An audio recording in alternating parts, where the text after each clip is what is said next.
नमस्कार दोस्तों, एक बार फिर हमारे YouTube चैनल में आप लोगों का हार्दिक स्वागत है। लेटेस्ट अपडेट निकल के आई कि सरकारी और प्राइवेट कर्मचारियों के लिए बहुत बड़ी खुशखबरी है। पिछले दिनों में सुप्रीम कोर्ट ने कर्मचारियों के लिए कर दिए हैं 2 बड़े फैसले। तो दोस्तों, सुप्रीम कोर्ट ने कर्मचारियों के हक के लिए कौन से 2 फैसले लिए हैं, हम आपको सब डिटेल में बताएंगे। अगर आप हमारे चैनल पर फर्स्ट टाइम विजिट कर रहे हैं तो चैनल को लाइक कर दीजिए, सब्सक्राइब कर दीजिए, साथ ही साथ बेल आइकन को भी बजा दीजिए ताकि गवर्नमेंट या पेंशन से संबंधित जितनी भी न्यूज़ आती है उनकी नोटिफिकेशन आप लोगों के पास तुरंत पहुँच के। तो करते हैं वीडियो को स्टार्ट बिना किसी देरी के। दोस्तों, सुप्रीम कोर्ट की ओर से पिछले 2 दिनों में 2 बड़े फैसले आए हैं जो कर्मचारियों के हक से जुड़े हुए हैं। ऐसे कई कर्मचारी हैं जो इन ऐसे मामलों में कोर्ट कचहरी के चक्कर काटते रहते हैं। सुप्रीम कोर्ट की ओर से बुधवार को कहा गया है कि किसी मामले में कोई सूचना छिपाना, झूठी जानकारी, FIR की जानकारी नहीं देने का मतलब यह नहीं है कि नौकरी देने वाले अपनी मनमानी कर सकते हैं। वहीं एक दिन पहले एक दूसरा मामला भी कोर्ट के सामने आया है जिसमें सुप्रीम कोर्ट ने कहा है कि कर्मचारियों को अतिरिक्त भुगतान या इंक्रीमेंट गलती से किया गया तो उनके रिटायरमेंट के बाद उसे वसूली इस आधार पर नहीं की जा सकती।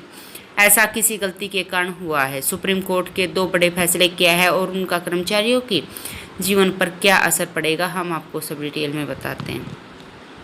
दोस्तों, सुप्रीम कोर्ट में पवन कुमार की ओर से दायर एक याचिका पर सुनवाई हुई है।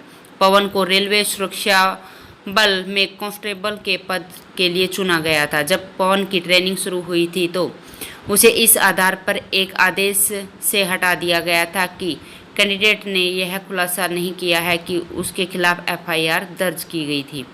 सुप्रीम कोर्ट ने कहा है कि जिस व्यक्ति ने जानकारी को छुपाया है या गलत घोषणा की है उसे सेवा में बनाए रखने की मांग करने का कोई अधिकार नहीं है, लेकिन कम से कम उसके साथ मनमाने ढंग से व्यवहार नहीं किया जाना चाहिए। सुप्रीम कोर्ट ने कहा है कि अपीलकर्ता की ओर से भरे गए सत्यापन फॉर्म के समय उसके खिलाफ पहले से ही आपराधिक मामला दर्ज किया गया था। शिकायतकर्ता ने अपना हलफनामा दायर किया है जिसके शिकायत पर प्राथमिकता दर्ज की गई है कि वह गलतफहमी के कारण थी। पीठ ने कहा कि इस सेवा से हटाने का आदेश उपयुक्त नहीं है और उसके बाद दिल्ली हाई कोर्ट की खंडपीठ द्वारा पारित निर्णय सही नहीं है और यह रद्द करने योग्य है।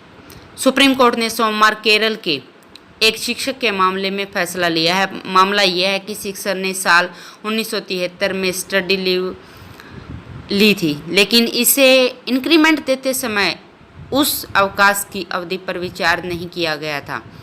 24 साल बाद 1997 में नोटिस जारी कर दिया गया और 1999 में उन्हें रिटायर होने के बाद इसके खिलाफ वसूली की कार्रवाई शुरू कर दी। शिक्षक इसके खिलाफ हाई कोर्ट गए लेकिन राहत नहीं मिली। इसके बाद वो सुप्रीम कोर्ट पहुंचे। अपने पहले के फैसले का जिक्र करते हुए सुप्रीम कोर्ट ने कहा कि कोई सरकारी कर्मचारी, विशेष रूप से जो सेवा के निचले पायदान पर है, जो भी राशि प्राप्त करता है उसे अपने परिवार के भरण पोषण के लिए खर्च करना होगा। पीठ ने कहा है, लेकिन जहां कर्मचारी को पता है कि प्राप्त भुगतान देय राशि से अधिक है या गलत भुगतान किया गया है या जहां गलत भुगतान का पता जल्दी ही चल गया है तो अदालत वसूली के खिलाफ राहत नहीं देगी। जस्टिस S अब्दुल नजीर और जस्टिस विक्रम नाथ की पीठ ने केरल के एक सरकारी शिक्षक के पक्ष में फैसला सुनाया और उसके खिलाफ राज्य की ओर से गलत तरीके से वेतन वृद्धि देने के लिए वसूली की कार्रवाई शुरू कर दी है। सुप्रीम कोर्ट ने उन्हें 20 साल की कानूनी लड़ाई को समाप्त कर दिया है और वह केरल हाई कोर्ट के केस हार गए थे। दोस्तों, आज के लिए इतना ही। मिलते हैं नेक्स्ट वीडियो में, तब तक के लिए जय हिंद, जय भारत।